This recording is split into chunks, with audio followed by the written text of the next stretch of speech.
My name's Gary Schwartz. I'm Managing Director of Pegasus Fintech, and I'm up here to talk to you 5 minutes about one of our clients, CryptoKABN, and I'm going to be showing you a product that they are launching now that I think is very germane to all the conversations that we've been having around scaling, blockchain, identity, sovereign identity, and dealing with, KYC and AML.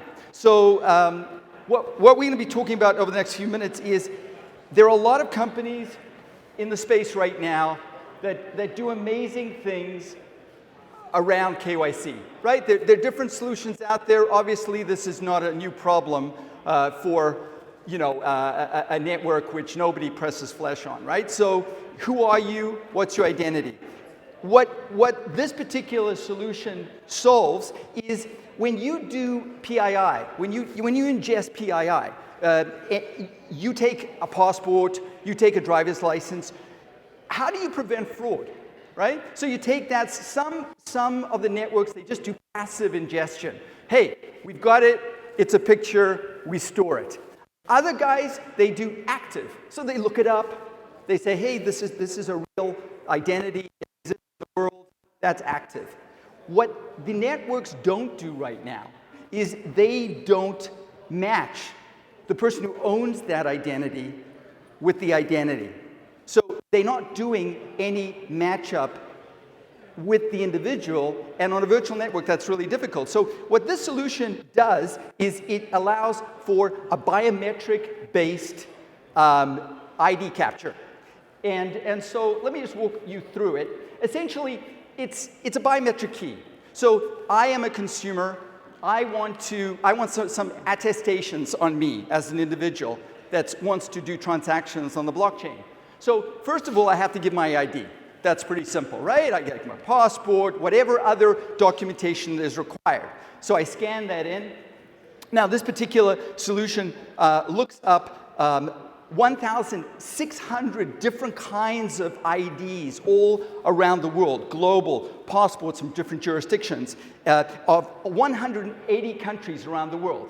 Then we ask the person to match up their Ethereum key. So now we know that this Ethereum key is connected with that identity. And then, and this is really where it becomes very exciting, is we now do a biometric selfie of the individual. Match it up with our ID, the picture on the ID, so we know that that is them, but we also know that it's not fraudulent because we ask them to smile. And I'll show you how that works. And in some jurisdictions, like India, Pakistan, and Mexico, they don't use faces. They're using fingerprints, and we allow for fingerprint capture on the mobile phone as well. So this is how it works. Individual on the blockchain comes in. We know them because they have an ID, right? They have a wallet on Ethereum network. We have done KYC on them. We've done the selfie. We know that they are them. What we do is we store that attestation, that KYC AML attestation, in a registry, right? And so it's sitting in a registry, whatever a particular jurisdiction requires, we store that, we whitelist it in this immutable registry. Individual comes back in, wants to buy a token on an ICO, they want to participate in an exchange, they come into that business, they provide their wallet credentials. Of course they do. That's how we do things. But now we have to do attestation on that. We have to work out, is this person somebody who can participate? Well, all we do is we give this ICO 4 lines of solidity code. And now they use that in the process of onboarding that consumer to ping the registries and work out whether this person can participate or not. And if they're not whitelisted in the registry, it's just going to bounce back. A little bit of gas is spent, but that's it.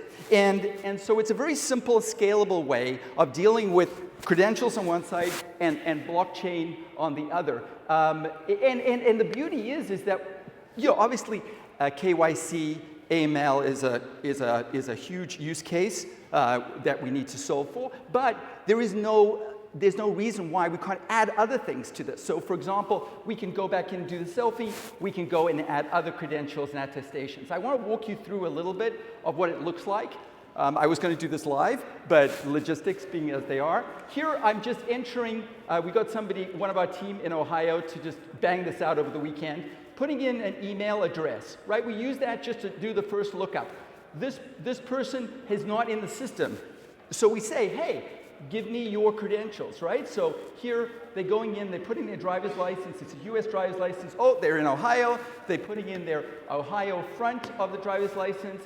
They click, they scan, boom. They click for the back. This is the most important because you're getting the barcode, right? And now we can do the lookup to work out, is this a valid driver's license? We can also scrape all the data. Now we're going to do the interactive selfie. You see how she smiles? When you smile, you can't fake it, right? Socially and on the blockchain. So now we scan in, placeholder for the Ethereum address. Now we have ID. We've matched it to that individual, and we have a blockchain ID. We then submit this. We put in the phone number. We put in a personal ID like a SIN. Now we have everything we need to do full KYC. And bam, we're going to submit this, and we have everything we need. We've got ID, we've got face verification, and successfully submitted, and bam. Now we're on the registry, and anytime you can go back in, and I'm not going to go through this, although we will now, but you can go back in, do the selfie again. I recognize you. You can put other ID. Thank you very much.